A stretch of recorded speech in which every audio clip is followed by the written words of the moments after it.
merci beaucoup d'être ici aujourd'hui avec nous. Thank you all so much for joining us today and for your patience and for getting in with a long line and meet this morning. We're really excited to have this conversation here today with members of CAN-Rac and civil society, as well as representatives of government and the negotiating team. Just a quick word on housekeeping. You can wear the headsets that are on the seats if you need to access translation. My name is Vicky Pooh. I'm Communications Manager at Climate Action Network Canada, et je suis ici avec ma collègue Leila. Bonjour tout le monde, mon nom est Leila Touzard, je suis la responsable de la coordination stratégique et du service de service de l'enjeu international pour les actions au Canada. And we're really glad to be here today representing Climate Action Network Canada. We are a network of nearly 200 organizations across Canada, spanning all kinds of interests and focuses, from environmental groups, unions, Indigenous organizations, folks representing the faith, health, teachers, and more. And I think that this really represents the breadth of the climate movement in Canada, the people who want to see climate action and justice, and who are working to hold our governments and corporations to account and to deliver this. So glad to be joined here today by Minister Dabrusin and Canada's Chief Climate Negotiator, Timothy Hiddleston. This has become a little bit of a tradition at COP, having this conversation, as we think it's really important to take the time for you folks to hear from civil society, our priorities, and for us to hear how negotiations are going on your end, and to speak to the questions that we have to raise. So today's conversation is going to be split into two parts. We're going to start off with international negotiations, with a bit of a panel discussion there, and then move on to kind of the domestic context and what's happening back home in civil. So this conversation today is happening against the backdrop of multiple intersecting crises. As we've seen in Canada and around the world, we've got climate impacts rising with real effects on people and communities, such as the wildfires, heat waves, and smoke that we all experienced this summer.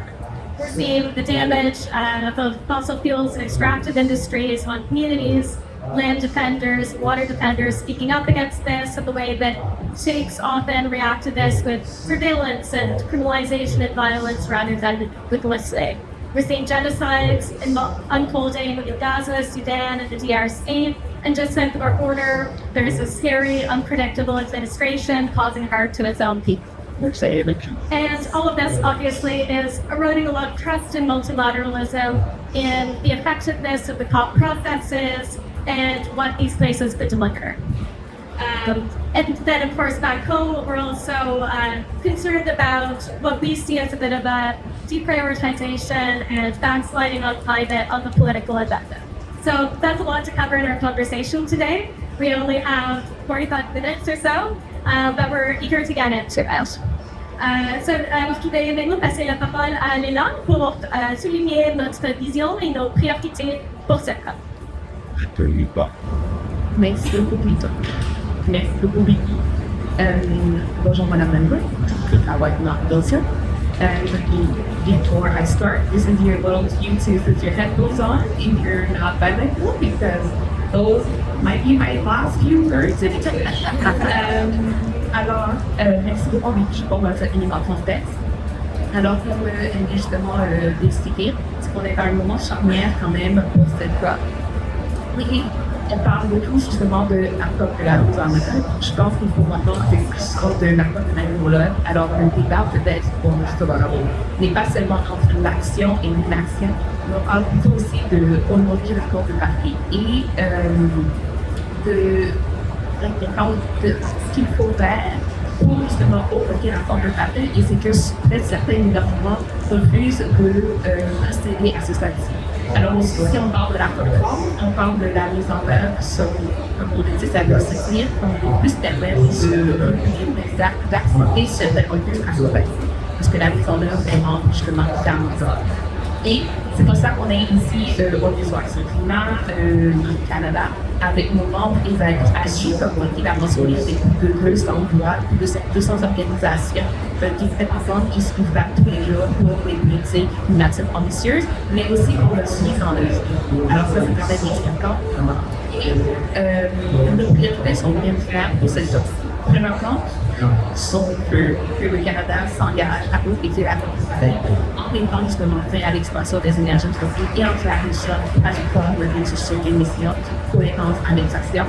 Deuxièmement, on demande à ce que le Canada soutienne sans doute la création du mécanisme d'action de MEDEF, je parle, que je pense avec moi juste ici, pour que justement la Commission de nucléaire et le Canada et est-ce que vous montrez plus la troisièmement, on demande à ce que le Canada avance rapidement et clairement son mandat de financement climatique pour l'après 2025 dans ses obligations envers les pays générales et les priorités de première vie. Et évidemment, ce sont quand même des grandes lignes pour délibérer dans le monde, mais c'est pour ça qu'on a nos membres et alliés qui sont ici, parce qu'on veut pousser un peu plus loin la conversation et décortiquer justement cette jeune cause. Alors, on va écouter des voix diverses de moments aujourd'hui, puis on est vraiment dans un dialogue. On cherche d'abord à construire ensemble, et c'est une félicitation que je vous fais ici, Madame la ministre, dans vos interventions. Merci. Alexandre, peut-être que je peux me passer le micro pour dire quelques mots. Micro, c'est D'accord, merci à tout le monde d'être ici avec nous. Je pense que c'est tellement important quand on est ici dans Pavilion de Canada d'avoir des gens qui se rejoignent pour parler de comment le Canada peut vraiment se représenter sur un pays fort qui lutte contre le changement climatique et qui a un grand pouvoir à être rassembleur avec des autres pays ici à COP. We have, this is my first talk, so I'm coming to this in much a different place from many of you here. But one of the things that's really been standing out to me is that there are many places where people are looking to Canada too as to how we can bring different voices together, different countries together. And on the places where we've been able to show that we bring a bit of a unique step, and I'll say that on one of them that standing up with me too is on our approach to gender and making sure that we bring a gender-based analysis to the policies we bring forward. So I don't want to take up too much time with my openings. I do want to get to your question. But just to really say that I appreciate that everyone's taking time to be part of this conversation. I think it's really important. And we're early on in the negotiation still, so we have a long ways to go. But if I could pick on one piece that you said, just at the starting point, I do like to take moments to recognize all the work that we have ahead of us, and we have so much work ahead of us, not only as a country, but as a planet, like as a global community. But I think we should also mark success because all that we've been doing at the past COP has been working to bend the curve and to change the conversation. I think that if we imagine what the conversations were like pre-Paris, and I wasn't there for those, but if we look at those conversations and the conversations that we're having now today, they're different. The focus today is very much on implementation and how do we push forward. That's actually an action, a call to action, which I think is an amazing thing for us to be in. And so I think hope that we've kind of moved from the conversation about whether do we need to fight climate change? Do we need to reduce emissions? We change the conversation to how are we going to do it for the global community. So thank you. Yeah. Sorry, I keep it, sorry. Yeah. Alors, on va pouvoir commencer la conversation. Je veux juste aussi contextualiser le fait que ce fireside chat se passe en fait suite à une rencontre qu'on a eue hier qui était une rencontre qui portait des Canadiens et Canadiennes et Tant à la COP. Alors, c'est sûr qu'il y a certainement une discussion qui a eu peut-être des questions qui ont été posées hier. Alors, j'aimerais, je pense que dans le but d'avancer dans la conversation, essayer de pousser plus loin dans les réponses, d'élaborer. Je pense que la plupart des gens ici étaient présents hier, alors de peut-être aller plus loin dans les réponses, dans les questions et des réflexions. Le content aujourd'hui de la présentation, ça va être le panel, donc il y aura aussi des questions, en fait, les différents moments que les alliés vont faire leur statement avec des questions pour la ministre et Mme Mohamed. Alors, pour commencer, j'aimerais inviter le directeur That's Not Tonight et British Thing pour la partie internationale de ce panel. Je passe le micro.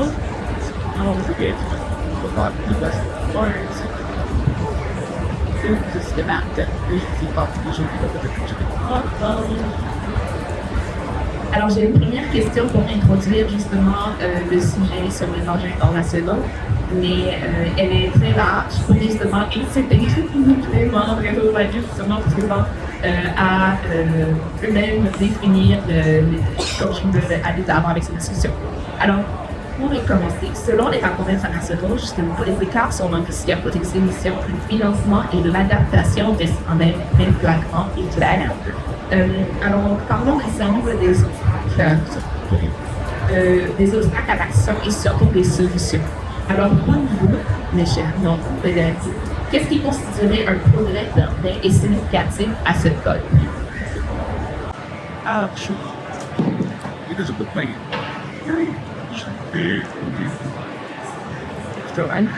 Thank you, Lena. Bonjour à tous. My name is Dabrusin and I'm from Kairos, Canada. And just to situate where my introduction is coming from today, I work for a faith-based organization in Canada that promotes social justice and human rights in Canada and around the world. And the work that we do on climate justice is rooted in the experiences of those most impacted. So I just want to, it's better to hear from those voices directly, but I'm bringing the voices of them into this room with me today. We work with women peace builders that are working in areas of protracted conflict, so they're experiencing climate change as well as the impacts of conflict.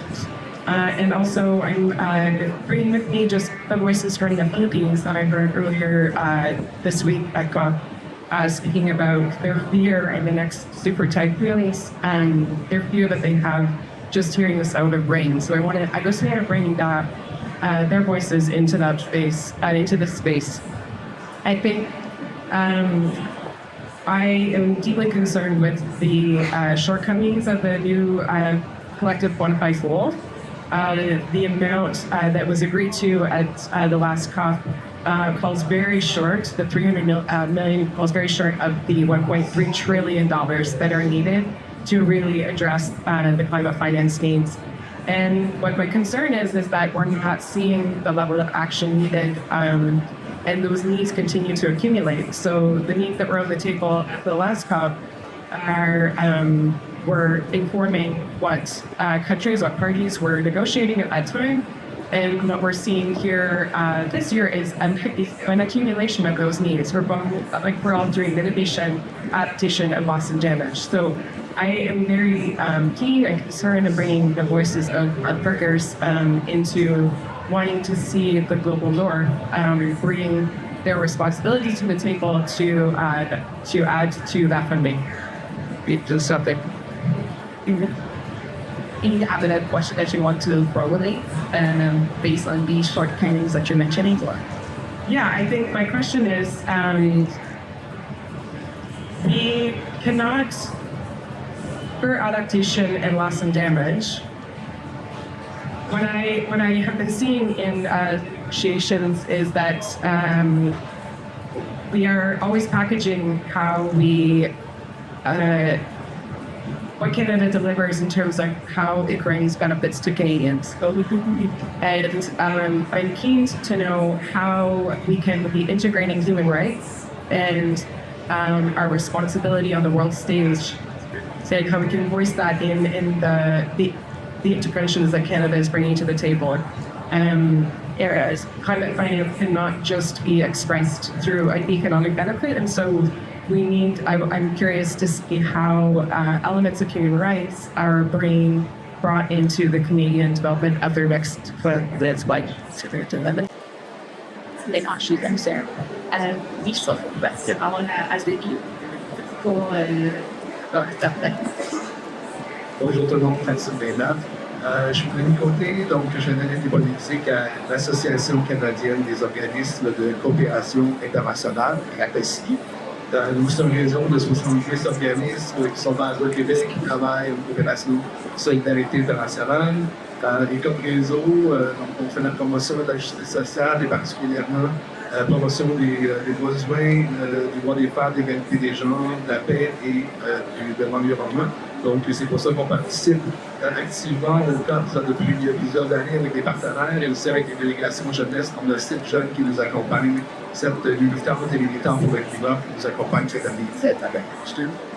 Donc on sait que pour atteindre, si on est capable, l'objectif principal de l'accord de Paris, ou de maintenir le réchauffement climatique sous la barre des 2 degrés et idéalement 1,5, il va falloir sortir de nos économies basées sur le carbone pour transitionner vers des économies beaucoup plus sobres.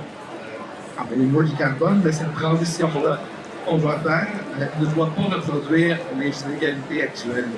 Donc elle doit être juste et elle doit être ancrée dans les droits humains, les droits des travailleurs et des travailleuses, dans l'égalité des genres, soutenir les droits des peuples autochtones et en particulier notamment le consentement libre, préalable et éclairé.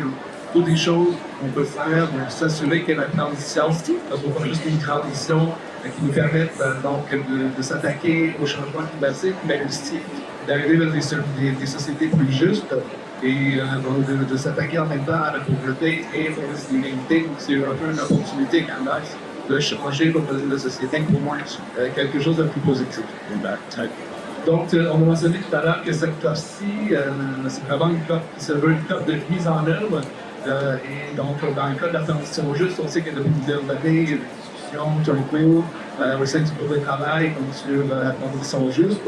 Mais on est dans une cas de passer donc, de la parole aux actes.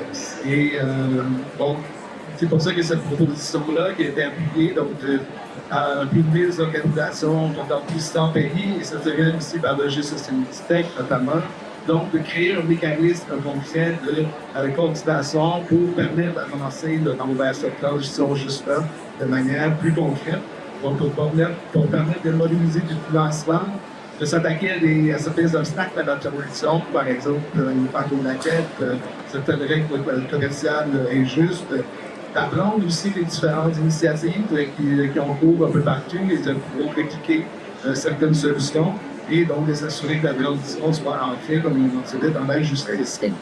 Alors la question, comme on est posé, c'est de savoir comment est-ce que donc, le Canada se positionne par rapport à la création de ce mécanisme d'action de BLM pour la transition juste pour français. Mais en fait, qui a été appuyé déjà par plusieurs pays et beaucoup d'organisations. Merci beaucoup pour cette question importante. Je passe avant la participante pour la prochaine question. Good morning, everyone. So yeah, I want to something I think that already mentioned about adaptation. So I want to zoom in on the adaptation behavior. So as you know, Canadians and communities around the world are already living the reality of worsening wildfires, floods, that extreme weather events. Yet we feel adaptation as a subject still lacks the political weight and as finance it demands. We already have seen many reports pointing to it with the recent adaptation gap report.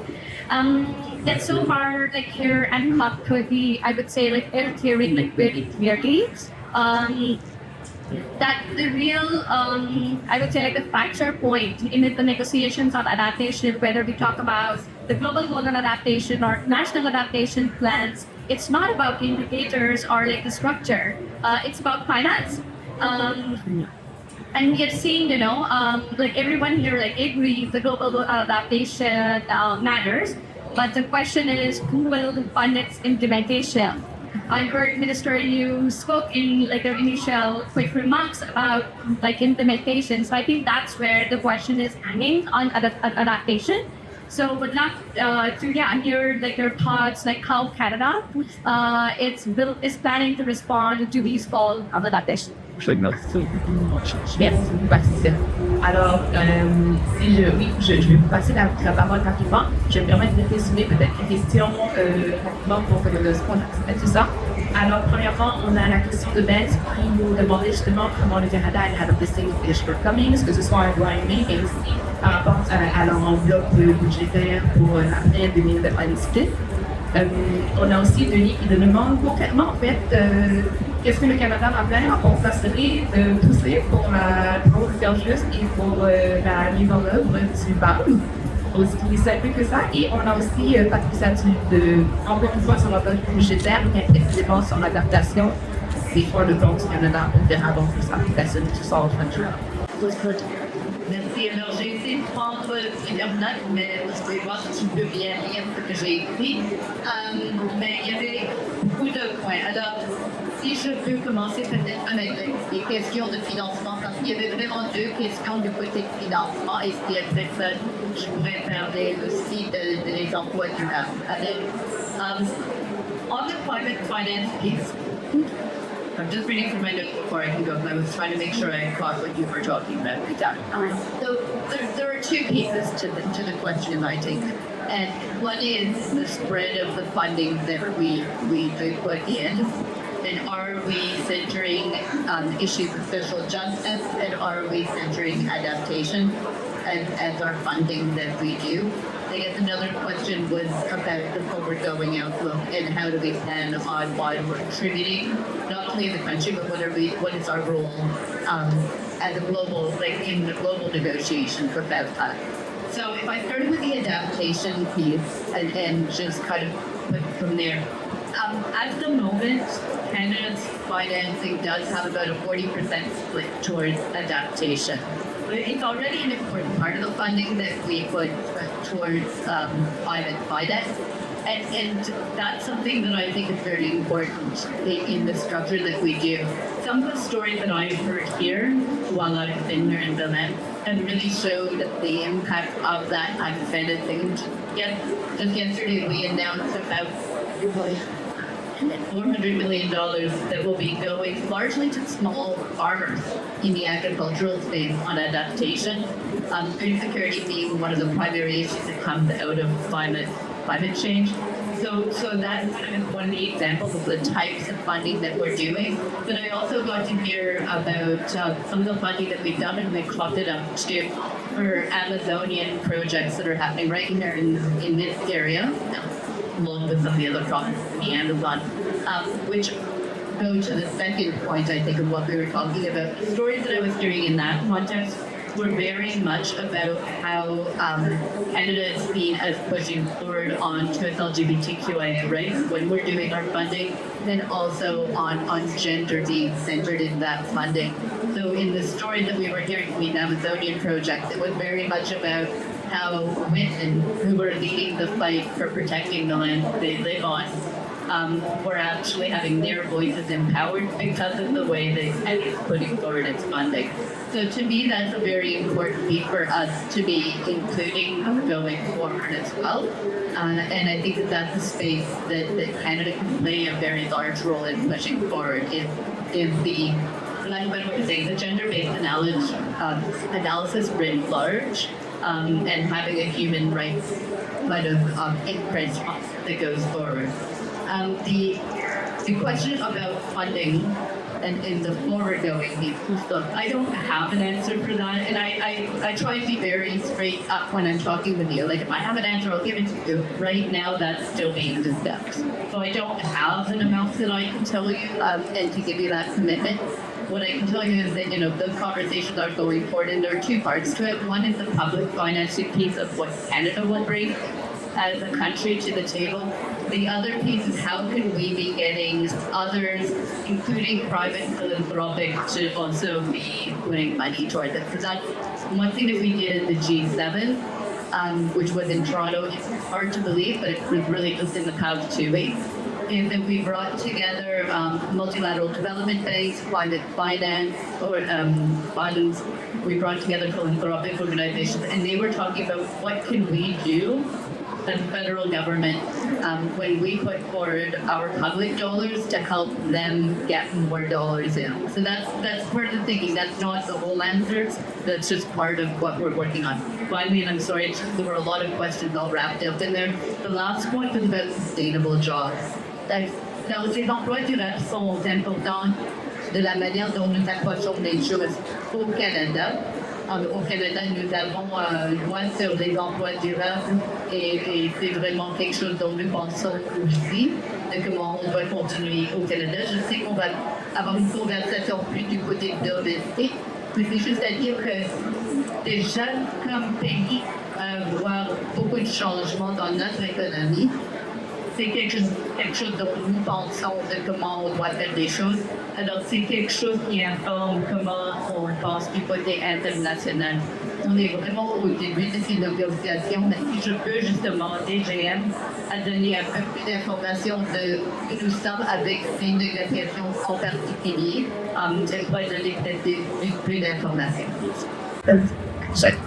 Juste commencer rapidement, il y aura 5 minutes encore et après aux autres panélistes de se retenir. Vous donner cette réponse. OK. Alors, très rapidement, je vais commencer avec les questions de finance. Sorry, can you hear me? Okay, please. So, I mean, on the finance question, so, you know, as you noted, the decision that was reached last year had a core of $200 billion of public finance permitted to globalize, right? And as you said, the scale of needs far outpaces that, which is why that decision also had that broader investment goal of $1.3 billion. So, I mean, as the minister said, from Canada's perspective, we need to be moving really rapidly to mobilize other sources of funds, not as a way of sort of taking away the responsibility of developed countries. To my idea, we're very much committed to do that, as the minister said, but because the scale of the challenge will require more than public finance alone. And the decision that was reached last year back will also spoke to a lot of the barriers. And it's not sufficient to simply provide more money if you're not actually removing those barriers, if you're not creating the enabling environments in developing countries that currently have, for example, higher risk profiles that are dissuading investors from going to those countries. So there's a lot of foundations that we need to build. That includes working with the multilateral development banks, the climate finance funds, to have easier access, which is something that at least developed countries since have come along, for example, one window access. So there's a lot to do in terms of the fragmentation of the kind of finance infrastructure that exists now, and to build all those enabling environments on the ground. And that's why you hear Canada really pushing for this, because it's going to take all of us, and it's going to take a lot of creativity and innovation. Like the minister said, we're working actively, others in this landscape. I think Canada feels like we have quite an invested role in this. We worked with donors over the past couple of years to produce the progress report on delivering on the last goal of $100 billion. And I think we have a lot of value to bring to the space as conveners and as a country that also wants to lead and to really help Americanize this. So I'm going to just stop on that. Say no to my short, but I'm happy to talk as well to others about any questions raised. I just don't get even to the rest of the panel. Oui, mais très cool. Alors, je pense que c'est la personne qui a montré un peu la quête professionnelle et je vais inviter à connaître que yes, comment ils vont faire pour passer sur le lycée parce que dans les faits de ça ici, c'est dans l'ABDR. Je pense qu'on lâche pas sur cette part pour le Canada. That's the years when we hope to see the politiques investors. Voilà. Accueillir comme ils veulent des nouvelles propositions américaines. Alors, je vais passer une fois à l'équipe pour pouvoir le soutenir. Merci beaucoup, Léna.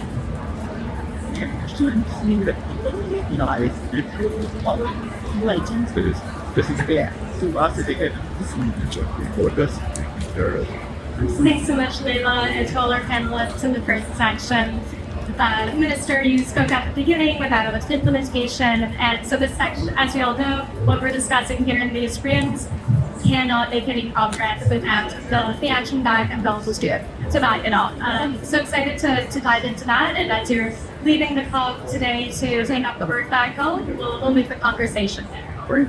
Now, and I think we'll try to be, brief enough in our interventions that we can allow back and forth at the end. So right now it seems like a lot of federal attention is on major projects and this concept of nation building. And as you may have seen, our network has been pretty vocal in our concerns about Bill C-5 and about the way that some of these projects are being carried forward. Civil society has been clear, we're very interested in being collaborators on projects that help build resilience to climate and economic impacts that bring real benefit to people or communities. But we need to do this in a way that brings people along and doesn't work against them, following up on the threat of just transition from the earlier conversation. So we'd like to invite our panelists in turn to kind of speak to your thoughts on this concept of nation building, major projects, and how you think that you would like to see Canada go about this conversation in a way that upholds these principles of just transition and that it is really working with the people and the communities. So I'll ask Janelle to start on please. And also, mesures, President Janelle Point, Salatin Igaz Luxing Aspi. My name is Janelle. I'm from the village of Stella, which is located in the north central part of so-called British Columbia. And I'll try to be brief, but I wanted to start off with by contextualizing where I'm from. I'm from a very small community in a rural area of Canada that has really been a playground for resource extraction. It's an insection of Canada. And we've seen Indigenous people systemically excluded from the economy. This goes all the way back to the fur trade, then the fishing, with forestry and mining, oil and gas development, and now LNG development. It was just a few decades ago where Indigenous people were not able to have jobs in their Indigenous reserves and had to go to an Indian agent in order to get jobs. And what I'm seeing now is a really a weaponization is that kind of systemically imposed poverty and the desperation for jobs and this misconception that and really attack on Indigenous people that were in drug development, especially in this context of wanting to protect ourselves from the threat of the U.S.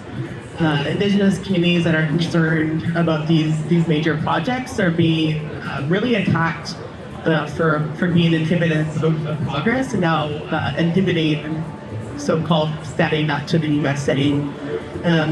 So I'm very concerned about the new projects that were announced yesterday. I'm concerned about the emissions and how they will impede our ability to keep the world below 1.5 degrees, on the toll, on the land, the water, the health impacts, and also the violence that these projects bring. The man camps bring extreme violence against women and the Indigenous LGBTQIS two-spirit people. And also stress our fragile infrastructure in Canada. These man camps end up flooding our hospitals and our medical offices that we just really don't have the infrastructure in small communities to keep up with that. So that's just the context. And my question is really about this weaponization of Indigenous partnership on these projects, particularly in LNG.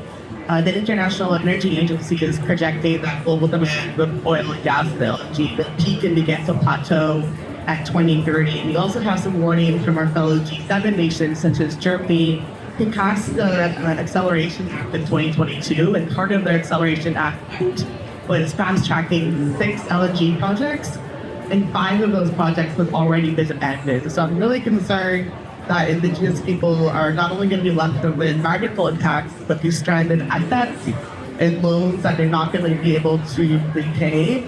And so my question really is just, despite years of warning, I was wondering where the national plan is to shift Canada away from fossil fuels in a way that can protect regional economies and really allow Indigenous people to be the leaders of this new energy economy, an economy that centers environment and people, instead of scraping for crumbs of this kind of limit economy. Good. Yeah, I'll still. Thank you so much for now. Over to you. We're grateful to be here today with Chidano, session with your own tax brother by your way. But it extends the Vernac as the wood and with the British of the account that these dialects. Our territories are also known as the Highway of Tears because it has one of the highest rates of missing and murdered Native women in North America. And so yesterday, what we saw under Bill C-5 was the next wave of announcements with major projects and with the major projects of this. And so this announcement and this enlistment were currently took place at the tail end of the Highway of Tears. And so I think it's really outrageous that we're coming here and talking about gender and two-spirit rights when this announcement is made at the tail end of the Highway of Tears, when we're already suffering through projects exactly like the ones that were announced yesterday with sealess and some North Michigan transmission line that are already deeply impacting our territories, our waters, and anything that we can leave for the next few generations. And so under Bill C-5, it's talked about this one Canadian Economy Act. It says building Canada. And so what we're seeing is that this is a mega-owned and project seamless, and it's also built in foreign waters. And so there's actually no stimulation to the local economy, while providing some very grave health impacts for the Indigenous communities where these are taking place. You know, as we know, like climate justice and the just future cannot occur without the meaningful inclusion and participation of Indigenous groups. And so when these projects are fast-tracked and pushed through for profit, what we're seeing is a complete violation of prior and informal consent. And so these projects are not only violating standards of international Indigenous rights, but also in total opposition to the International Court of Justice ruling earlier this year, where countries have to account for these projects that are contributing to the climate chaos that we're experiencing. And so we talk about being a global community, but we're violating Indigenous rights, and we're also in opposition to the highest court of law in the world. And so in addition to these impacts that, yes, professionally, Indigenous communities on the question is, how can Canada meet any of its climate commitments here of COP30 under legislation like the C-5? And that would really honestly appreciate that's general and a bit or actually the title here is to the territories close by to these projects that you would actually speak directly to the violation of Indigenous rights and the misuse of brief right or consent.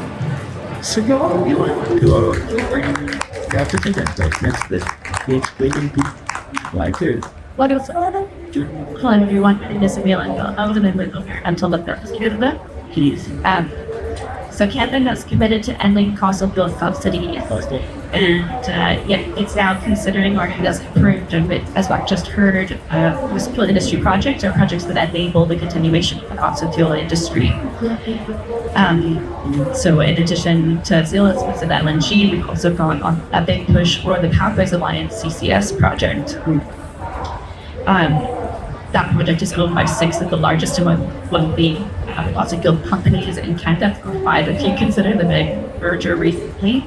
And those companies have said that the project will not come forward without federal support.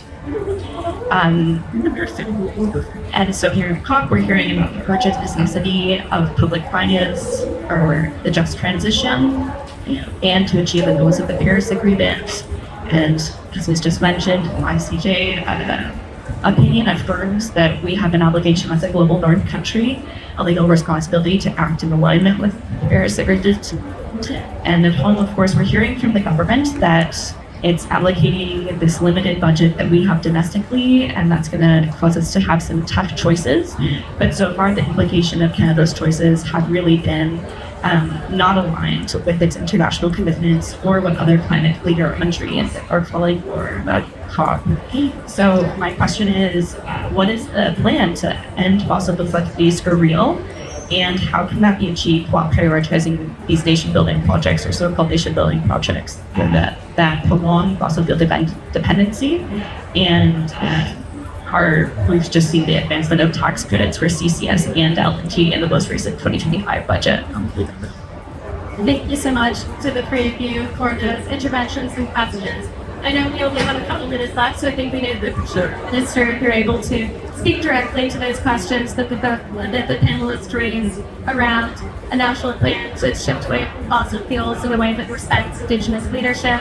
We'll always call to respond directly about how Canada can meet its climate commitments while expanding fossil fuels into the violation of free, prior, and informed consent, as well as the question about really ending public funding for fossil fuel subsidies. Thank you. I think that's a lot to try and wrap up in a couple of minutes, and I think the most important part, if you don't mind, I really want to try and start with the first two speakers and to talk about the issues that you raised.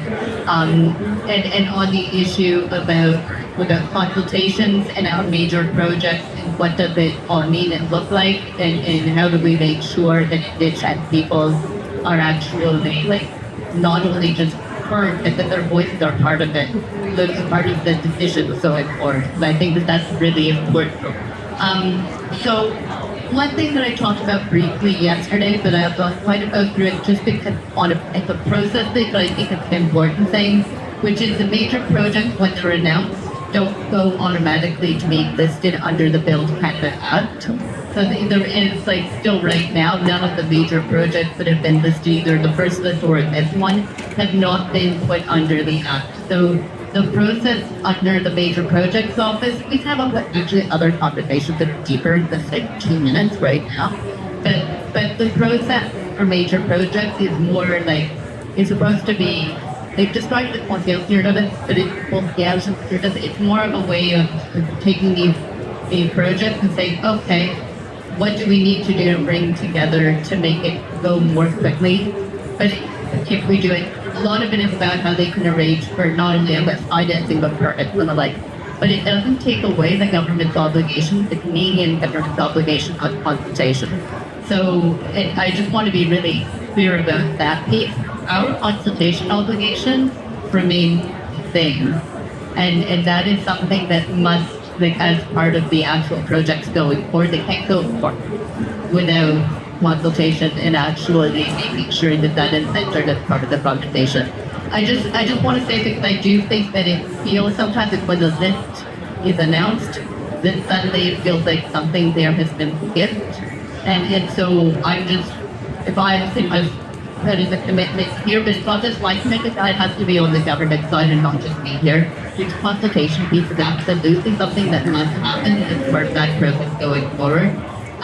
So I do hear what you've said, and if I'm addressing it very quickly, it's not to give it short shrift, it's just because I don't have as much time, but I think we should circle back.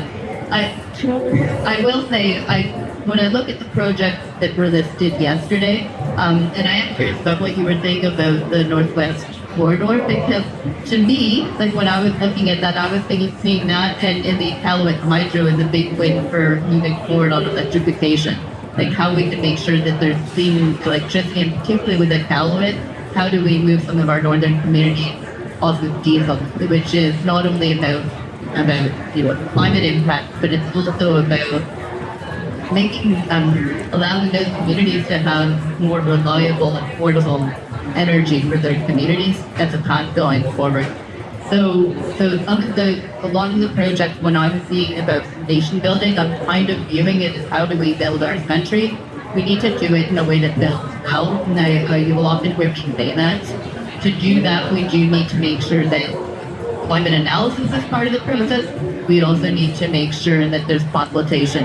And so, like I said, I'm happy to circle back more to be able to actually delve, because that is a much bigger issue than anything that we could kind of solve, or for me to answer it in a case I can answer. But on the piece about, and I did want to talk to you about the work camps just briefly. I think that that's really important too. And I don't want to give that short thrift. The issue of how do we make sure that when we do any type of project that the communities nearby, and particularly with our history of the murdered Indigenous women, that we're actually taking into account how do we make these safe, not just a safe workplace, although they should be safe workplaces too, for people who want those job opportunities, but how do we also make sure that they're safe for the communities nearby?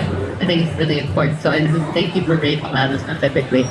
On the other piece that you were talking about, so CCS, I will say one piece that I thought was really important in this bill, because it wasn't necessarily as always clear in the past, that our budget bill specifically included enhanced oil recovery. I think that was really important, carving out that the only people that can actually be supported by the tax credit are on the emissions basis side. The CCS covers a lot of industries other than just oil and gas. They also cover cement and steel and other industries to reduce our emissions. I don't think it's our magic wand on reducing emissions. So I think that that's one piece I just want to be clear about. I do consider it a tool in our toolbox, but I don't think it's our biggest tool. And if I can't go to what I think our biggest tool is, it is the industrial carbon price. That is the one that's going to be one of the strongest ways that we can actually create the conditions to reduce emissions. It's been one of our stronger workers towards it. We need to continue on that, and that's something that in this past budget we've actually set out really clearly. It's not only that we're going to keep it, but we're going to make it stronger, we're going to strengthen it. That will go a long way to just setting what I think for the industry, but I also think from an environmental perspective where the two converge, is we have to be very clear on what the pathway is about where we want to go. We want to move to a low carbon economy. We need to do it not just for our country's economy, we need to do it for the conversation we're having here at Tant. So it has the two pieces to the implications. So all that to say, I think that some of the pieces that we're putting forward on methane regulations, the industrial carbon price strengthening, both of those are some of the most important tools.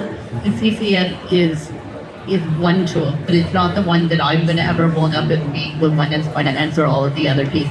I got stick. I think that we just talked about just transition a bit. If I could just quickly, I have like a few seconds now. Yeah, and then I'd like to give the last word on this conversation to the leader as well. Just respond briefly to my Yes, no, 100%. Okay, I don't want to take up too much more of your time. So guys, I've already talked a bit about Canada's commitment to just transition, and that is a really important part of how we've developed on sustainable jobs. We will have a sustainable jobs plan that's going to be coming out at the beginning of next year. That's been co-developed. It's not just a government plan, and our unionized workers at the table as well, the other way as to how to lead them forward. So I think that that's something that we're continuing to work on. You're going to hear me a lot talking about climate change from an economic perspective. Somebody on one of the panels brought that forward. A lot of it is because we've just tabled a budget, so that's what the talking is. But I want to be really clear, if I could just put this in. I very much believe, and our government does too, but just I can say it's a moral obligation to our future generations. I say this as a mother of two, young women in her 20s. But it's not just my children I'm worried about. I think that I need to fight climate change because it's a moral obligation. We're in an interesting position from a developed country perspective. We're a developed country, but we are also facing the existential crisis of climate change because we are warming more quickly than many other countries, right? We're feeling the impact at a faster and more deeper pace. So I think that's also part of it. But I also want to make sure that for people to see the economic need of, if we don't do this right, if we don't move to a low carbon economy, then we're just going to be left behind for the global economy. And for some people, that might be their main motivation to want to reduce emissions. And that's okay too. Like, we just need to reduce our emissions and to move to a low carbon economy. So I kind of really walked over a whole bunch of issues right there. But I hope it kind of gave you an overview. Thank you, Minister. Do you know where yeah, on that? Yeah, thank you for that commitment to continue consultation on projects. I just want to make very clear consultation that falls short of free, prior, and informed consent is unacceptable. And having the Prime Minister very clearly say that LNG is the future at a press conference means that there's little options for nations to say no unless it's costly litigation or frontline defense. And so I would like to see more resourcing of a just transition that gives economic diversity into the nation so that we have an opportunity to amass an economy that's in line with our traditional values and keeps our people and our land safe. And was really excited to see the Iqaluit hydro project go forward because that has major support from Iqaluit communities. the North Coast transmission line, the condition for my community to be part owners on that was an indigenous-led environmental review, and we have been told by consultants that they're going to have and they're fast-tracking. And electrification for people in homes would be really exciting and something that we can be proud of agriculture. Electrification for industry like LNG, silos, and that's just going to perpetuate outdoor, I think, really falls short to the can happen. It's been really pass over to move on. Hey, I heard you say little obligation, but it was seems like this response and umbrella in place of that kasi one how I near the what is called like consult is a introduction and I think it means anything when I mean that listening and they saying please come and just push forward anyways. But please and there's no perspective very very important incentives and interest people are once again relegated to the sacrifice of the industry. Hence up the question because answer like this direct violation of the national indigenous rights, number of United Nations Declaration of Rights of Indigenous Peoples. Our next question is, are you okay with indigenous people staying in the sacrifice zones of the district? And it is a yes or no question. So if I can say, I think that the way that like when we're talking about how we move forward, I actually believe that we can only move forward in making sure that communities that are in the regions are also feeling and seeing themselves in these projects. And I'm hearing from you, and I know that there's litigation right now. I'm a little bit going to have to say that I can't comment on it whether it's actually active litigation. It's just part of the discussions and what I can say. So I need to be a little bit careful when there's active litigation happening. But what I can say is that the part about making sure that Indigenous people have opportunities. I hear you about broader opportunities.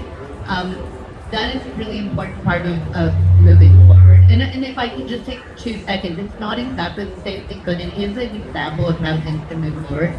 Like in the Northwest Territories this summer, we signed an agreement with 21 Indigenous nations on, it's called a PMP, the Project for Permanence, where about 2% of Canada's land mass, 30% of Northwest Territories, is actually going to be managed by Indigenous people from Indigenous perspective, also from a land use planning, to go to exactly that point of like where does it make sense to do projects, where they're identifying land cultural value and environmental value, and where they can projects cannot happen, and where they don't saying would actually like to see all types of projects happen. I think there are examples. I'm only using that not as the answer to all the questions you're saying, but just saying it's an example of some of the ways that we can move forward through actually negotiating, working together, where we can actually not end up in these conflict space.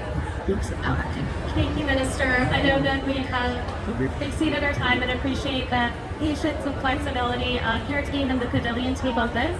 As you identified, as we voiced, there are these questions and if still need clarity and resolution, and CAN-Rac will be really happy to convene further deeper conversations working with Justice Mind to fully get into this. So thank you again for your time here, for engaging with us, listening to us, and continuing to listen to civil society. Wishing you all the best in the rest of the negotiations like back home. Many thanks to our panelists for bringing their expertise and their very clear questions for you.